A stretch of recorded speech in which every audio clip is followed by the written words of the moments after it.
Jessie and Yes. Gabe, Supersun Electric. What's y'all's last name? Lensing. Lensing. Right on. German, I'm told. Schön. Sehr schön. So, yeah, having y'all on, I was happy to see that you booked right away. Thank you for doing that.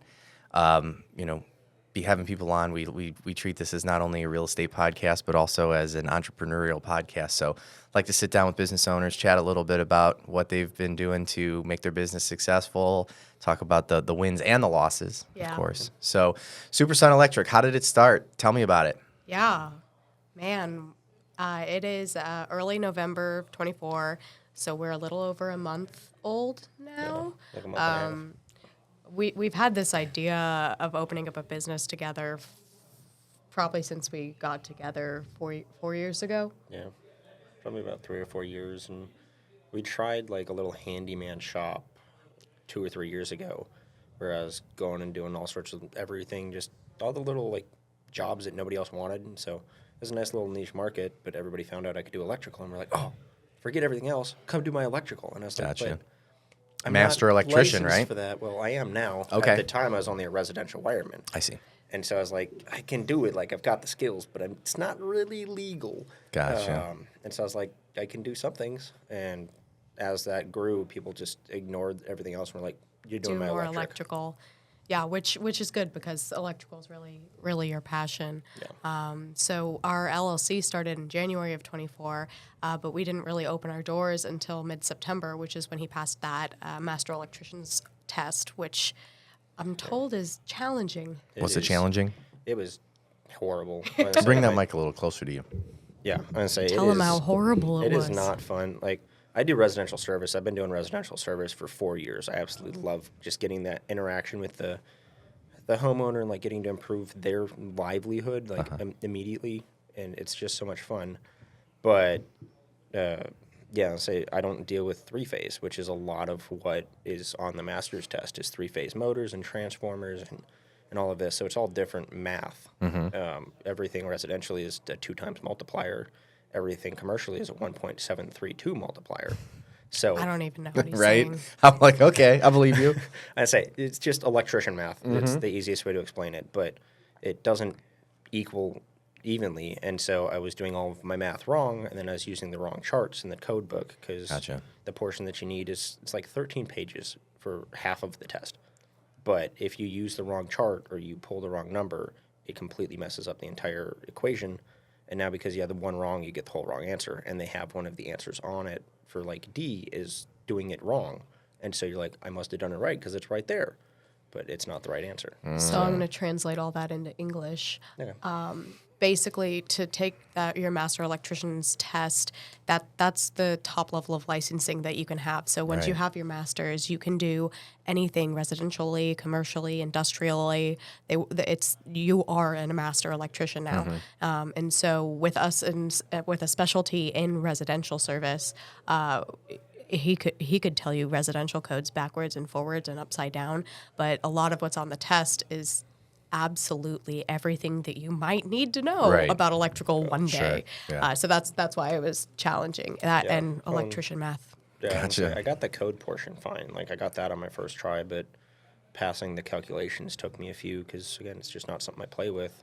And so I went and took a prep course, and then it went super easy. We did the math last week. I think correct me if I'm wrong, but I think there was only about 400 master about 400 to 500 in Austin. master electricians in Austin. And I think what Brian said was that a good portion of those are not business owners, that they're working for someone else. So it's a really, really small group of people who've passed this test and decided to open up shop. Right. Yep.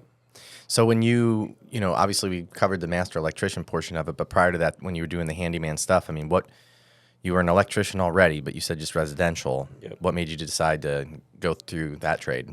To get into electrical? Yeah. So it started as me being a maintenance guy 6.5 years ago, and I was doing all sorts of electrical and plumbing and fixed this and that at a machine shop. And my best And friend... not knowing what he was doing. No, I didn't even know breakers existed. Like Okay. everything was hot.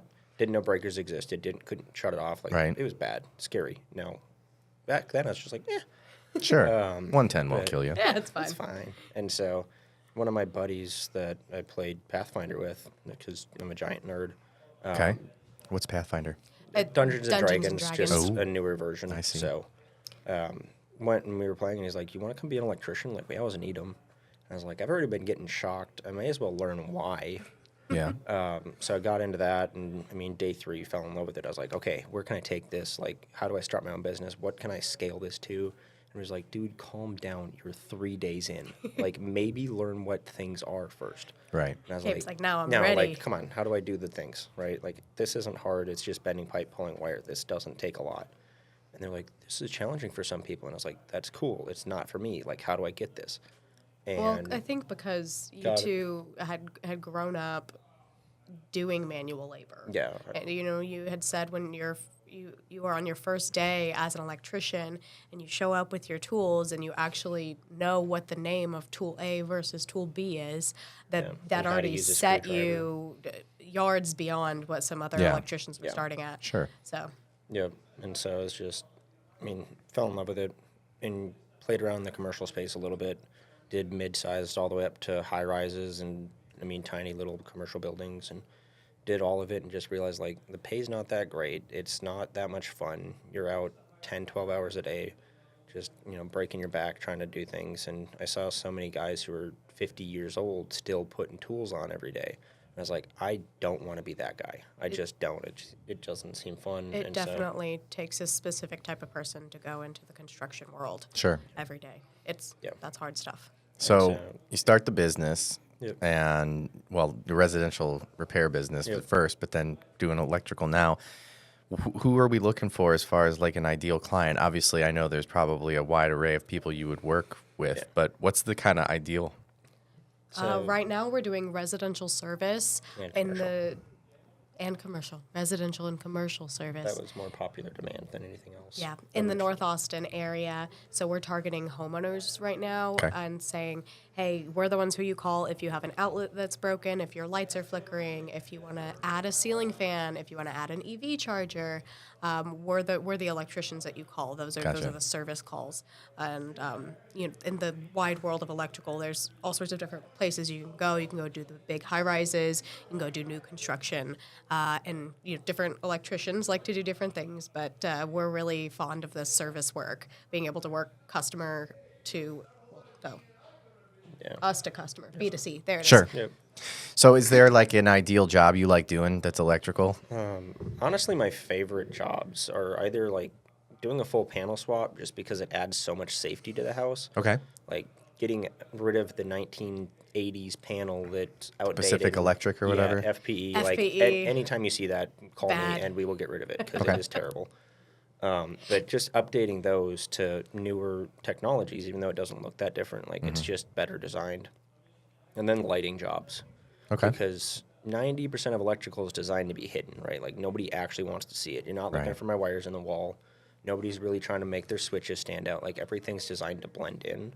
And so lighting is the only thing that I get to interact with that actually affects the space Okay. to where I can be more intentional with it, and you do a different pendant light or something like that to make the room feel different.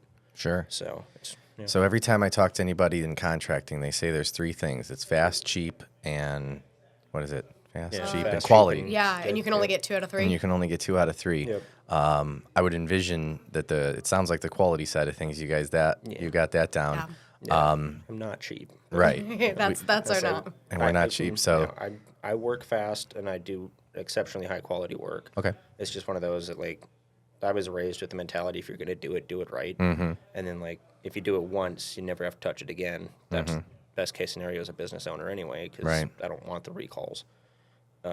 So everything I do is well above code requirements because code's bare minimum. Sure. Like everybody quotes code as like, oh, that's like the Bible. It's No, up to code. It's bare minimum. Code is they're literally just there to protect people and property, like bare minimum. Mm-hmm. And so the goal is to exceed code, ideally by a pretty significant margin. I gotcha. Well, and there's a lot of really cool stuff that's coming out in the electrical world. I mean, as a person who is not the master electrician, I feel like I have more of a standard homeowner point of view. I'm like, oh, it's a plug. It can just give power to my vacuum or what have you. But there's a lot of really cool stuff in the electrical world with smart panels and smart switching, and a lot that has changed in the past several years. So if you're in like a 1970s, 80s, 90s home, even early 2000s, there's a lot of room for improvements and growth in your electrical system. Gotcha. Yeah. Even if you don't go to like a smart switch, just putting in a dimmer, like just a that baseline dimmer changes. changes everything. I gotcha. Well, and you're doing all the biz dev stuff, right? And all the business development. Yeah. What's been the ups and downs in regards to that? What's been working? Lots of things. So he went full time with the business early October, and I had both worked my 9-to-5 job and was doing all of our new business development at the same time for the first 2 weeks in October, and that was exhausting. Yeah. And I felt like it wasn't really fair to my 9-to-5 job because I wasn't really being intentional with their time. I was, focusing on what we have to do to grow. So mid-October, I went full time for us, and it has been constant running nonstop since. So it has been going to as many networking events as I possibly can and finding out which ones are fabulous and which ones are less fabulous. I have been trying to meet as many people in the industry and create as many strategic partnerships as I possibly can. So I told someone else recently that right now it's just like throwing a ton of spaghetti on the wall Yeah. and seeing what sticks. But, What seems to be sticking? Honestly, like just face-to-face communication Yeah. like this, and then she's been on like Facebook and Nextdoor, and everybody's like, "Hey, I need an electrician." She's just like, "Hey, you should talk to us," and then correct me if I'm wrong, but she usually DMs them afterwards and do. gives them a personalized message, rather than just being one of the People 30 in the guys who comments. commented their business card on there, which is what a lot of people are doing. It's not even they personalized. just It's like text a "Here you go." picture of their Yeah. card. And so it's so lazy, which yeah. So the stuff that's working is like when you actually talk to another human being. Sure. I get it. And create my job. right? And you Yeah. like be intentional about cultivating a relationship, whether Right. that be because a lot of what I'm doing is partnering with other realtors or other plumbers or HVAC guys who can get us in on deals. But like you'd said, Gabe, even on like a customer facing portal, just talking to the person. That was going to be my next question. Like, have you identified who your best referral partner is as far as like you mentioned plumbers and is there anything specifically that seems to refer more business than the other? I think a lot of our success we've found so far, granted we're only a month and a half old, but we are running really fast, has been other people who are in the home services area. So when they're in the middle of fixing somebody's home, whether it be their plumbing or their HVAC, or we have an insulation guy, we have a cleaner, we've got all sorts of people in our network. And so when you're in somebody's home and you can see that, oh, hey, maybe this light is flickering, maybe you should call an electrician. Or what I've been asking my business networking group to refer us is for anyone who has like a Alexa or Google on their phone, because we could talk smart switching with them. I mean, it's mainly home services. Yeah. Well, and I think plumbers and HVAC a lot of the times, because we're occupying the same space, right? Like, Okay. I mean, anytime they put in a bidet, you need an outlet. HVAC, all of their stuff needs power in some sort of capacity. Like even gas appliances for HVAC require power. Yeah. Because it needs to light up the display and, ignite the burners and all of that. And so all of that, if they added that in, new mini splits, anything like that, it's all getting referred to us, which is really nice. And then really like painters, when you're going through and like redoing a whole whole house repaint, and you're not replacing the devices, like it seems kind of just useless. Or they'll paint over it, which is horrible. Don't do that. Don't do that, because it just hides the problem but doesn't get rid of it. And so a lot of those houses in like the 1970s, 1980s have old backstab devices, which is exactly what it sounds like, because electricians aren't creative with the names. And so Okay. it's just, they took it and stabbed it in the back of the Yeah. device. Yeah. And it's just the worst way of wiring it. Like it's still to code, but it's not good. Okay. And so basically, when you stab it in the back, there's a little like piece of metal that just pinches the wire. And over time, as that wire vibrates with electricity, because it vibrates at That's 60, what electricity does. yeah, 60 times a second is what it's vibrating. over time it wiggles that loose, and now you have a loose connection in there. And that's dangerous. Yeah, it's dangerous. It actually starts to melt the devices. I'd say probably 80% of the calls that I get for an outlet not working are because of that.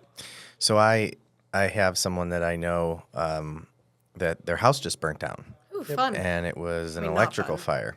Yep. How does that happen? So a lot of that is just, faulty wiring, right? Like whoever installed it did it poorly, which is why I exceed code, because backstabbing's to code, but it's also the cause of a lot of it. And like, I think, and I'm not going to say that these statistics are 100% right, but I want to say like 75 or 80% of electrical fire or of house fires are electrical. Yeah. Because basically the device starts to go faulty, nobody realizes it. It's the outlet behind the couch that nobody plugs into, that all the power is running through, that melts, and you don't realize it, nobody smells it, and then it melts the box around it, gets onto the stud, and takes That's off. it. Well, and I that's think it, and you left, the Alexa plugged in, and it's pulling just enough to make something happen, or your toaster is plugged in, and like you're not actively using it, but it's got, half an amp on it. Mm-hmm. And it's just enough with that faulty wiring to burn your whole house down while you're on crazy. vacation. So. I think that point is what makes electrical a challenging area to play in, because it's not like, it's a home service that isn't pretty, and so I think a lot of contractors would have success, getting new floors because you're excited. You can see the new flooring. It changes the space. It's pretty. Yeah, you don't show off your new panel. Right. Nobody does. And like Which even is something I'm trying to change. I really am. Like, and HVAC, I feel like, especially in Texas, like HVAC doesn't need to be pretty; it just needs to work. Yeah. And I think Texans just get that. But plumbing still can be pretty. You can have like a really pretty sink and really pretty fixtures, and electrical is oftentimes forgotten, and so it is, and especially because the important parts of electrical are all of these connections behind the walls that nobody ever sees. And so I can't tell you how many times he goes out on a call and he looks at the device and he says, hey, these are wired very poorly. This is bad. And, builds a substantial quote to fix it because the whole house was wired improperly. And people I think my see... house is really fucked up. Probably. Well, we bought it, and we had a do-it-yourselfer guy for sure, and Yep. we had an electrician come out to look at it because I'm handy, not an electrician. So I looked at it and I was like, this doesn't seem right, but this is above my pay grade. So we had an electrician come out, and he ultimately just validated what I knew. He's like, it's wired shitty, but it's like it's functional. It's up to code. Yep. Right. But it looks like shit, and yeah. Right, Yeah. so that makes it a really challenging sell for an end user. I know, that's why I was thinking about it, because you've got me thinking about, well, here's my new panel, and then I started thinking about what mine looks like, and when we go to sell, I know I'm gonna get my balls busted over this panel for sure. 100%. Well, and What's a panel? I had one done in a very old home up in Cleveland that had knob and tube, so I had all the knob and tube taken out and everything like that. Yep. But this was 15 years ago, Okay. and I think it cost me like $9,000.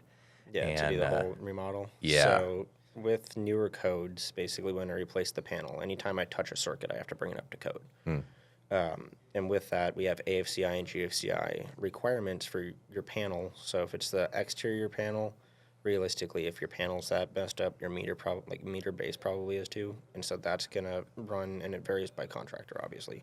But for me, it runs in the $8,000 to $10,000 range. That's not bad. No. I mean, I thought And so- with me paying that 15 years ago that it would be like double nowadays. Yeah. And But then so again, they were running all new lines. Yeah, all new lines. So whole Right. home rewire That one's like going to be a that, little more expensive. is going to vary. There's two ways to do it. If you leave the sheetrock in place, it's going to be really expensive because I'm spending a lot of time crawling around in your attic. Trying to just And With a push fishing wires, pole, yeah. and it's terrible. And so it's a lot of extra work. It takes 4 times as long, and so you pay the money for that. And I don't even quote those. I don't touch them. I don't. Yeah, and you don't want to mess with No, it. I pass it to one of my buddies who wants to do the remodels, but I don't touch them. And then basically for a sub panel with AFCI and all of that, it ranges depending on the size of the panel from $6,000 to $8,000. Okay. And then another option is span. So this is basically the newer generation of panel, ridiculously smart. It's You can monitor everything on your phone, remotely shut off and turn on breakers. It tells you your real-time usage, integrates in with like battery backups, so you can get power walls, and it integrates and it'll tell you how much time you have left in that battery, depending on the load that you have. They designed it What's to work. that cost? About 12 grand for the sub not panel. bad. So it's not bad. It's really not. And like that includes all the AFCI and everything else like that. It integrates well into solar and I mean, I will EVs. admit, when I had this house rewired and had the new panel, when I did go to sell it, people were pretty pumped about it. Yep. Because I lived in a neighborhood that was like historical. This is up in Cleveland. The house was built in like 1890 something. Yep. Old And knob and tubing. yeah, it was a beautiful home. And you know, people love the area, but that's the very first thing they're concerned about is the electrical. And no one wants to spend the money because, again, like, you know, you don't show off your electrical panel. Right. But then when you're selling it, you really get jerked around. So I'm like, I'm just going to do it. And I did it, and I lived there for, you know, a few years. So it wasn't like I did it just to sell it. I feel like that doesn't sting as much, you know? Yeah, you It's got like at least your I'm use like out of it. using it, I guess. So yeah, we had the entire panel redone, and then when it came time to sell, people were like, "Oh wow, can't believe you redid the panel in this home." Because like when we see them, it's, you know, not usually done. Yeah. Because it doesn't have to be. Because you're like grandfathered in. Yep, Yeah. That's one of the things that I see a lot, where like somebody's going to sell their house and they'll call me because an outlet's not working. They're like, I just need this fixed. And I've honestly stopped doing inspections on those houses because it's one of those that like you have to disclose any information you get. Right.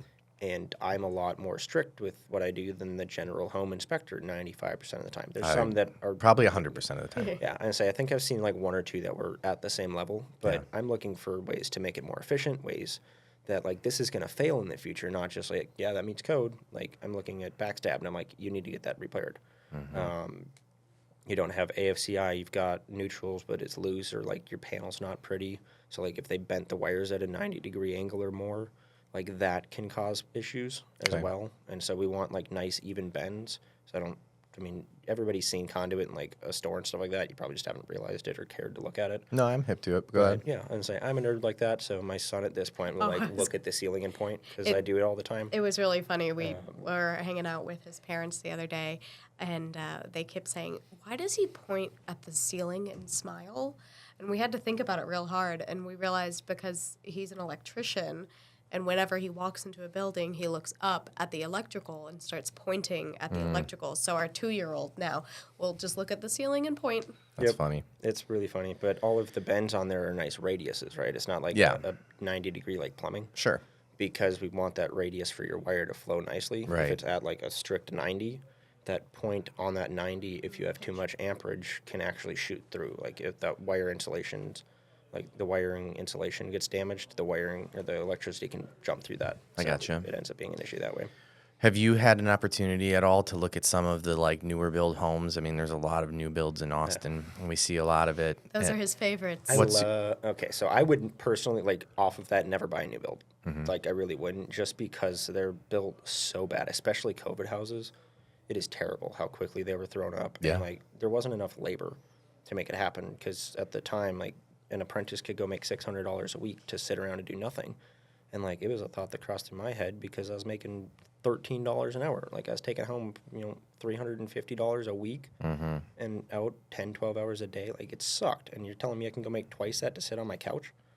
Everybody acts Yeah, like. everybody did it. And Well, everybody acts like new build is like, Yeah. oh, I'm getting a new it's home. new, so yeah, it's- and I it's up to explain to code. people. And another one of my favorite things I love to make fun of people is when you're out and you hear someone say like, "Oh yeah, we're building," and I'm like, "Oh really?" Like, describe it to me. They're like, "Well, Lennar," and I'm like, "No, you're not building anything. You're picking out countertops and Yeah. kitchen Yeah. cabinets. Like, yeah, you didn't build it. tell them you want a stripper pole in the middle and see what they Right. say. Yeah, like, exactly. and everybody just acts like these new builds are going to be no problem or anything along those lines. And Well, so, yeah, I'm curious with your Yeah. opinion on the Yeah, electrical. I absolutely love new build because it keeps me in business. Yeah. Like that's what I tell 90% of Yeah. new home owners, because they're like, oh, it's brand new and it's all good, and I'm like, okay, let me go look at it. And they're like, well, it's brand new, and I'm like, Well, give and me 10 minutes to go look at it, and I'll find 9 things that they did wrong. Do you ever walk through, like, when we talk about new build, obviously we're talking about like the kind of cookie cutter stuff, but do you ever walk through like custom builds that are really done well? I do, and I've seen some of those, and even some of like the new builds are done really well. I was just at one yesterday where like they had smart switching. Who was the in builder? there. I honestly don't know. Okay. Give them a shout out. Yeah, I wish I could. I don't know who it was, but Like they actually had like a smarter like switches in there, and I checked with the homeowner. I was like, "Did you put these in?" Like, no, that was from the builder. So I looked them up and like they're actually really solid. It's all plug and play. So like it's great for new builds because you don't have to worry about your apprentice being dumb and wiring a 3-way wrong. Okay. And then it also looks nicer and like a higher quality. And I was like, this is awesome. But on the inspection that I did, it shows because like everything was done properly, right? The panel was squared away, all of it was tight. Like That's everything. like one in. Oh, that's 1 in probably 100. Yeah. Yeah. Most of them I show up and like I've literally taken the main feeds out of a lug, just like no tools on me, pulled it out and put it back, Which is bad. which is horrible. Like the main feeders to the Yeah, house. yeah. And the guy, when I told him that, I was like, because it had been sitting there for like 3 or 4 years, and he's like, man, like every so often my pool just stops running. I was like, that's weird, and went and pulled the wire out. I was like, this is why. Like, and you could see where the heat damage was on the panel and everything. I was like, I know your house is only 3 years old, but we need to replace this panel because there's internal damage. And he's like, no, it's fine. Oh, And I was like, Jesus. I'm not touching it later. Like, I had one a week ago that I had to completely tighten down the neutral lug for the sub panel feed, and so they were having wonky voltages and their lights weren't working properly, and like 3 or 4 outlets in their bedroom weren't working, and it was all based on that. What seems to be the biggest, like, how do I say this? What seems to be the number one thing that you get a call for, kind of like what you just described, but like you get a call for and then you diagnose it and people don't want to pay to fix it? Trip GFCIs, I'm gonna say, like trip GFCIs and bad light bulbs. Those are the two that people are like, that's so stupid. Do I have to pay you? And I'm like, yeah, 100% you're paying me, because like you're not paying for the Oh, 5 no. minutes. I don't mean, I'm saying like you get a service call, Yeah. you come in, you kind of say like, here's what the problem is. And it's not like it's not something that needs to be done right now. Like what's the number one thing that they let go? That they let go. Honestly, AFCI protection. What's that? So that's the new codes. It's arc fault circuit interrupters. So it's similar to what GFCIs are, which I'm sure pretty much everybody's aware of. Yeah. So GFCIs look for an imbalance from your hot to your neutral. So the incoming feed to the outgoing feed, and really the incoming to the return feed. AFCI looks for any big arc on the system. So it looks for an overcurrent is the actual verbiage, if you want to look it up. But basically, I can't wait. yeah. If you're nerdy like me, it's a lot of fun. If you're not, Right. it's just going to be not fun in any way, shape, or form. You're going to get bored in about 30 seconds. But basically, when you like put up a painting and you run a nail through the hot wire only, on a conventional breaker, it's not going to trip. That nail's going to be electrified, but it's not going to trip the breaker. AFCI, it's going to trip the breaker if there's a see. loose connection in the switch. So So the it'll back identify stabs, it. Yeah. It identifies it and trips it. And so AFCI just looks It's for just the more most. careful, right? It trips according to more things. Yeah, it just looks for more, and like it looks for the most common causes of electrical fires, and trips the breaker. It started in 2008 is where it really came into effect, because and it was only in the bedrooms because everybody has their bed pushed up against the outlet, right? And the blanket drapes over, and the receptacle for the lamp or the plug for the lamp is coming out a little bit, and the blanket tip rests on that, and just enough hits Yeah. it between the two and starts the blanket on fire and burns the house down. Right, and it's just something as stupid as that that's super easily avoidable with the AFCI protection. That it was like, no, I don't need it. But Yeah. people don't want to do it because It's not cheap. I think each breaker is like $300. For Wow. 2-pole. I mean, the individual breakers are like $100 a piece, but that's just for Still. like that's Still a my lot, yeah. cost. That's not even installed. Right. Well, and how much And are so- just regular old breakers? $10. Right. So there's 10 or a 15, significant so- price jump, but there's also a significant jump in quality Yeah. and what you're Safety. getting out of the What's the breaker most too. expensive repair that you do that like the client, like a pound for pound that, you know, is expensive to the client, but they think is like, well, why does that cost so much? AFCI. 100%. Because what it is I'm going through and replacing your breakers, other than like crappy GE thin breakers where I have to replace the whole panel. But I'd say A breaker swap is 85% like of them I can you just pull it out and you put the new one in. Yeah. I can just swap the breakers. So it's And like- So the well, you just take AFC, what is it? AFCI. AFCI, those are like the most expensive. Yeah, like what's your most expensive part you have to that you play around with? So the most expensive part I found out yesterday is a 2-pole like GFCI breaker. So those are required now in 2020 for anything in the kitchen, laundry room, anything under 50 amps, Okay. basically. So your ovens, stoves, EVs, dryers, stuff like that. So that's the big changes that they've had. So in code, it's 150 volts or less to ground is what it specifies. Okay. But basically, it's 240 volts. And what's the systems. cost of that? Just the So part. The breaker itself is $340. So that's you've got how many of those in a house basically for a So- stove, dryer? If you have an all-electric house, you've got 4 of those in your house, and then you're probably going to have about 25 to 30 AFCI, like GFCI breakers. And Got Which it. are all at the Yeah. almost $200. But is AFCI required now? Yeah. Okay. Yeah, so it's required everywhere but the bathroom and the garage, which they're updating the garage in 2026. But So, correct me if I'm wrong, you don't.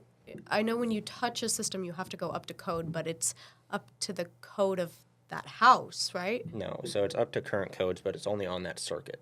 So I Oh, yeah, replace yeah, the yeah, yeah, yeah. receptacle, I only have to bring it up to code for that circuit. That one part of Sure. it. One part. It's not like you're replacing an entire panel because someone needs to Exactly. get a breaker fixed. Yeah, and I'm not gonna lie, like that's one of the things that we tend to ignore on the codes because it's just not economical. Like for me to stick within that code, for me to swap out your outlet that got burned up, it's normally like $200 would be like $750, $800 To put that to AFCI put breaker one in. outlet in, and then I have to put an AFCI breaker in, and like all of, and so nobody's doing it. Yeah. Like I know that they're not because I would do that because I'm sticking to code, but the next 9 guys aren't.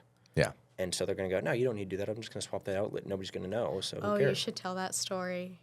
Which one? When we bid on a project this Yeah. past week, Yeah, for the water and heater. yep, for the water heater, and it needed a specific level of calculations to make sure that the system would run appropriately.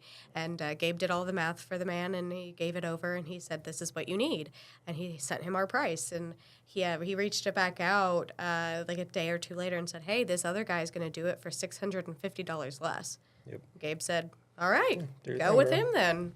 And a few days later, Ring, Yeah, ring, I was ring. say- oh, yeah. He texted me. He was like, hey, what voltage was the water heater at?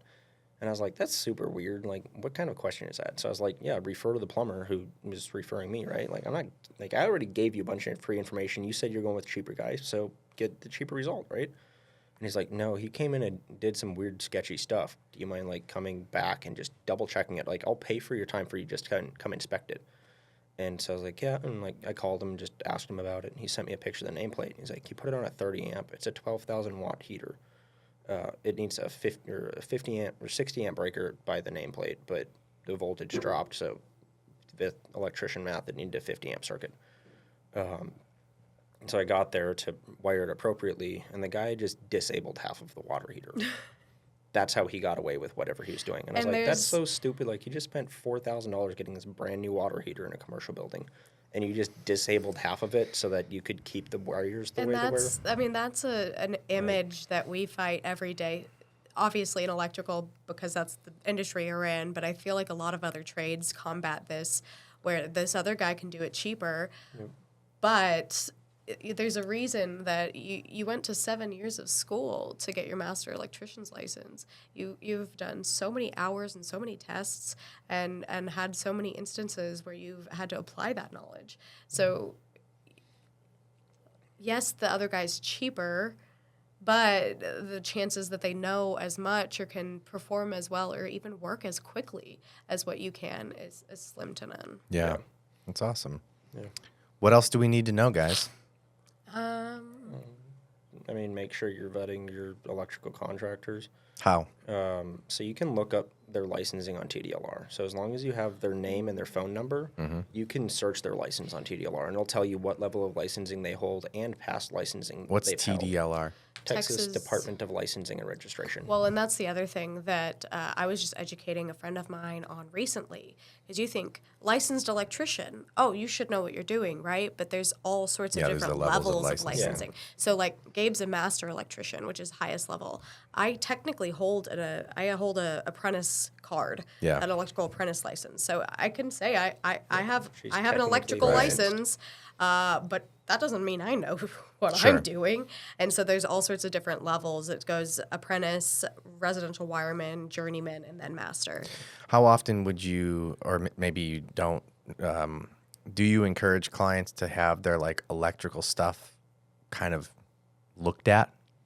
Yeah, so Every really, day. like every I mean, is it like year you know, for would be a example, good like time. I get my furnace serviced Yep. once a year, Yeah. right? Is it worth having an electrician come and look at your stuff? And if so, how often would you suggest it? So code changes every 3 years. If you're staying on top of what you need to do, you don't need it maintenance every 6 months or a year like an HVAC system, right? It's just not as many moving parts. So I would say if you can get it up to code, you're good every 3 years. If you are kind of piecemealing it, do it every year. And if you've got a pretty sketchy system, I'd have somebody out every 6 months to check and make sure that there's nothing going wrong. Gotcha. Because realistically, electrical fires start at either the device or the breaker, right? It's the two ends of the wire. Unless there's a big lightning strike, that it's not going to start burning in the middle of the wire. It's the two ends. And that's the other thing. If there's a giant lightning storm right next to your house, call an electrician out, have them come check everything. And you should have surge protection on your house. It's a new code as of 2020. They got a lot more strict with it in 2023. And then don't have like the cheap builder grade. So there's breakers as surge protection. It's 5 kVA. It's the same rating as the plug strips that you use for like your office supplies. And you're trying to protect your entire house with that. We talked a little bit about knob and tube, Yep. and how I had all those wires changed out.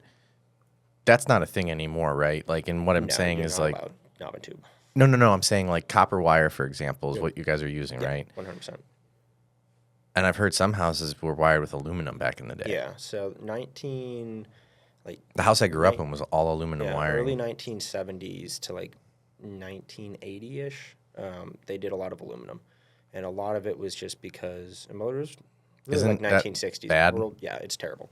If you have aluminum wire, there's ways to either you rewire it, which is, again, really expensive, or it's an aluminum remediation. So we basically go through, because the aluminum wire as a conductor isn't bad. It's a really good conductor. It's just attached to a device, it corrodes too quickly, and then That's where fires basically start. that's where fires start because it can't get through that point. And so it just keeps pumping juice in because the system's asking for it, Right. and it just keeps sending it, and it doesn't trip the breaker because there's nothing contacting. There's no over amperage. It just heats up that one spot and burns the house down, or burns the electrical up, or whatever. Sure. And I've been at several aluminum remediations where we pulled the device out and the whole thing just fell apart, like literally just crumbled because it was that bad. But basically what you do is you take the two aluminum wires and then you pigtail off with a copper wire. And now the aluminum It's a runs stronger the connection. conductor, but you have copper connection. So Got you've got it. a good solid connection on the device. The aluminum can still hold the electricity the I'm way gonna it tell needs that to my mom. She still lives in that house, and I connected her water heater for her. She had a water heater go out, so.